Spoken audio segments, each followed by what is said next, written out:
We now have absolute, undeniable proof of a government conspiracy. The government is 100% lying to you. Let's go.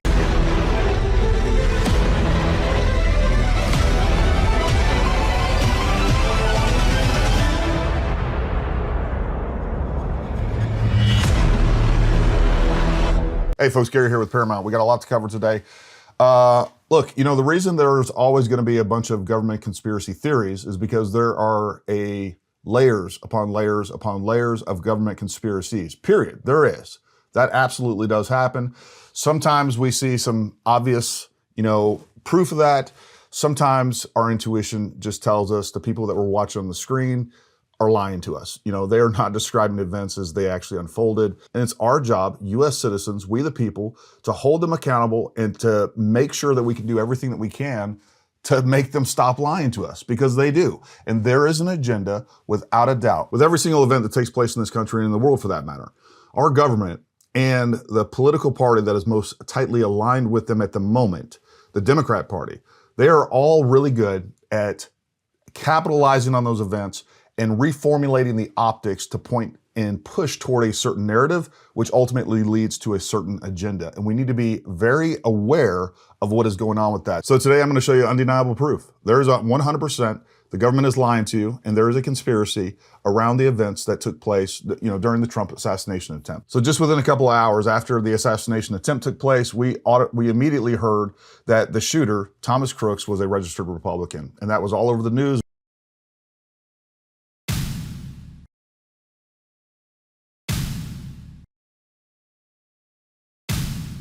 We heard all over Twitter and everywhere else that there was another crazy MAGA Republican that just so happened to be so crazy that he tried to kill Donald Trump. The only time he's actually donated money, which tells me more about your political affiliation than any sort of voter registration. When he was 17 years old, he donated $15 to Act Blue. This is a left-wing PAC. Matter of fact, when we go to the official Act Blue page, look what we get.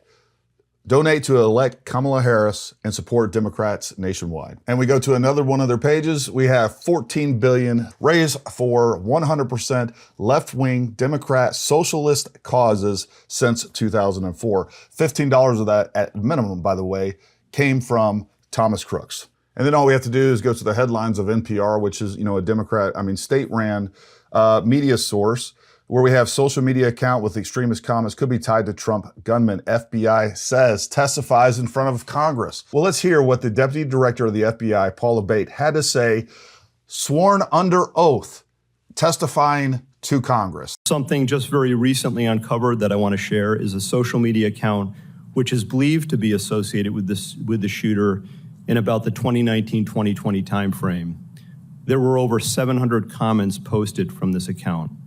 Some of these comments, if ultimately attributable to the shooter, appear to reflect anti-Semitic and anti-immigration themes, to espouse political violence, and are described as extreme in nature.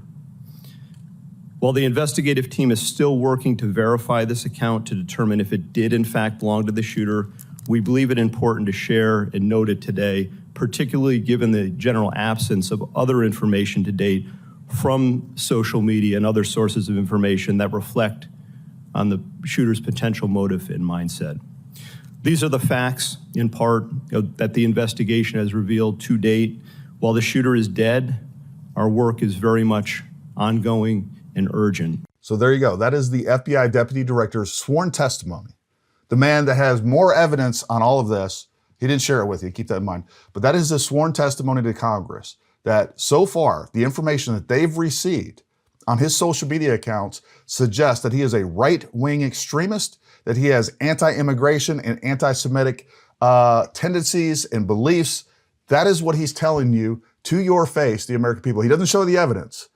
And not only do we have a right-wing extremist, we know that he used the dreaded AR-15. Instead of taking the FBI's Deputy Director's sworn testimony at face value, let's look at the actual evidence that was provided to the FBI and see if we can assess for ourselves if we would come to a similar conclusion as the FBI director. If there's any possibility, if there's any ambiguity of whether or not this guy was a left wing, a right wing, whatever.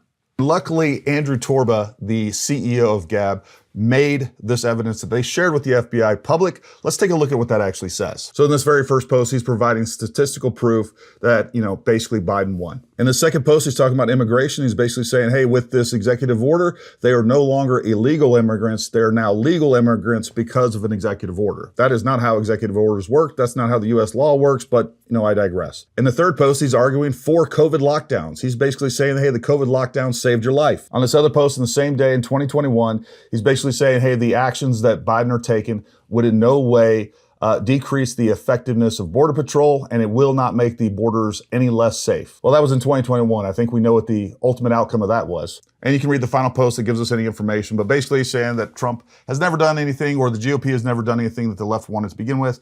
I don't know that that's true. The GOP is always helping the left, but that's another topic for another time. And of course, after watching the FBI Deputy Director's sworn testimony, Andrew Torba had to set the record straight. He says, breaking, the FBI is now claiming that Trump shooter Thomas Matthew Crooks had an unspecified social media account in 2019-2020 when he was 14, 15 years old that posted anti-immigrant and anti-Semitic content. This is not consistent with Gab's understanding of the shooter's motives based on the emergency disclosure request we received from the FBI last week for the Gab account Epic Microwave, which based on the content of the EDR, the FBI appeared to think belonged to Thomas Crooks. Many, particularly regime media reporters, have doubted Gab's claims that the request existed. Normally, we don't confirm the existence or content of law enforcement communications.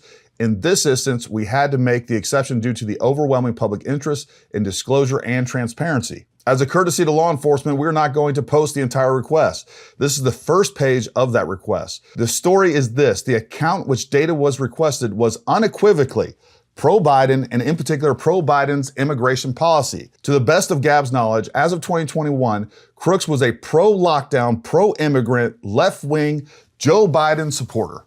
In a follow-up post, Andrew Torba, the CEO of Gab, which, by the way, if you're on X, formerly known as Twitter, I highly suggest you go follow him. But he stated, you watched a regime hoax be dismantled in real time.